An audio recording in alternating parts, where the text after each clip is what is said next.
si la peine de mort ou l'avortement viole-t-il le caractère sacré de la vie humaine.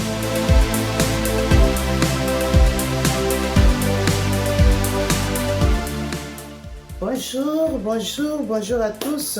C'est toujours un réel plaisir pour moi de vous savoir nombreux à l'écoute des notions du droit que examine le laboratoire des droits humains. Dans nos vidéos précédentes, nous avions parlé de tout ce qui constitue un obstacle pour la promotion du droit à la vie. Nous avions cité entre autres l'avortement, la guerre et la peine capitale. Et dans cette publication aujourd'hui, nous allons revenir sur la notion de la peine capitale.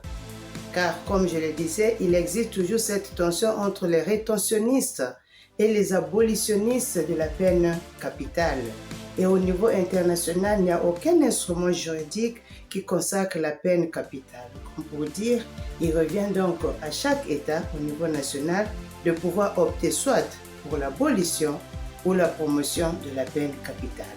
C'est donc dans cette perspective que nous allons nous rendre aujourd'hui en République démocratique du Congo à la rencontre des magistrats qui va nous donner un peu la notion de la peine capitale et tous ses enjeux.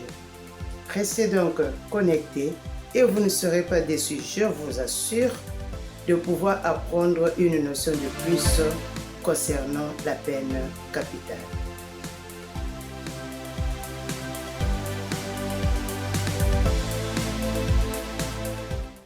Je m'appelle Papi Kassema, je suis magistrat civil du ministère public en République démocratique du Congo, ancien avocat qui consiste à savoir si la peine de mort ou l'avortement viole-t-il le caractère sacré de la vie humaine ou la sacralité de la vie humaine. Je pense que d'abord, en ce qui concerne la peine de mort, en République démocratique du Congo, cette peine est prévue par l'article 5 du Code pénal. Donc l'article 5 du décret du 30 janvier 1940 portant Code pénal congolais tel que modifié et complété à ces jours. Et ça, c'est la disposition qui énumère les peines qui sont prévues, en droit pénal congolais. Mais à part ça, il y a d'autres dispositions légales qui prévoient aussi la peine de mort à titre de sanction. C'est comme l'infraction de meurtre, l'infraction d'assassinat, l'infraction d'association de malfaiteurs. Il y en a vraiment beaucoup que je ne saurais citer toutes ici parce que chaque infraction a une peine, mais en droit congolais, il y a beaucoup d'infractions qui sont punies par cette peine de mort-là. Alors, il arrive que lorsque les juges prononcent, parce que, comme vous le savez, prononcer la peine c'est une chose, mais l'exécuter aussi en est une autre. Les juges congolais sont obligés de prononcer cette peine, d'autant plus qu'elle est prévue dans le code pénal. En tant que magistrat, s'il m'arrivait de requérir la peine de mort, je dois le faire parce que cela est prévu par le code pénal, si bien que l'article 16 de la Constitution du 18 février 2006, tel que modifié à ce jour, parlait de la sacralité de la vie humaine. Je ne saurais pas entrer dans ce débat-là parce que faute de temps, mais je suis parmi ceux qui soutiennent l'abolition de la peine de mort. Mais tant que cette abolition n'est pas encore intervenue, les juges sont censés de prononcer. Voilà pourquoi il n'est pas question d'être surpris de constater que les juges... La personne humaine peut commettre beaucoup d'infractions.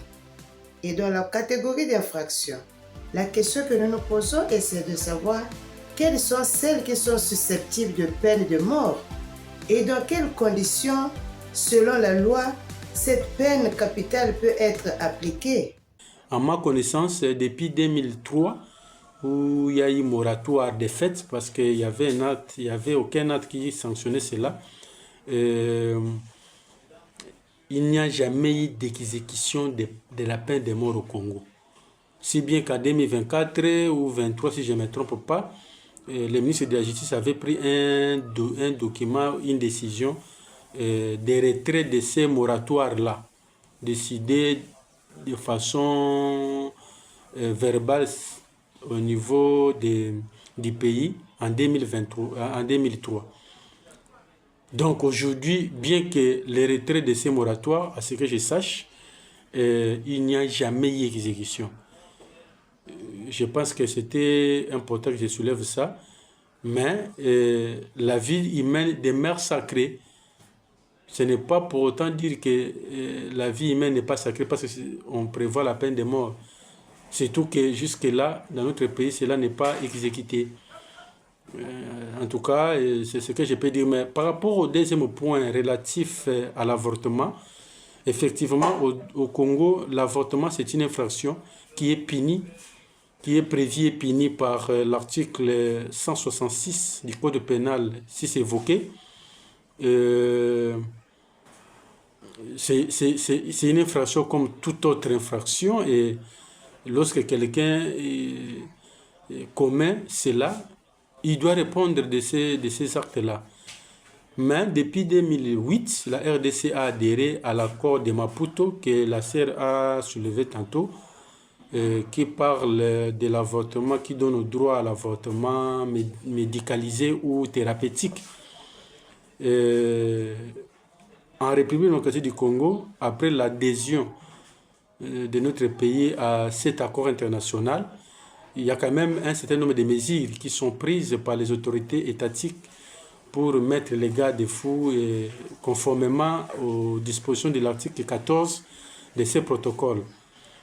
Alors, il s'agit notamment de la circulaire du 6 avril 2008 qui prévoit les mécanismes ou qui interpelle les acteurs qui interviennent à cet avortement thérapeutique ou médicalisé de pouvoir suivre ces instructions-là.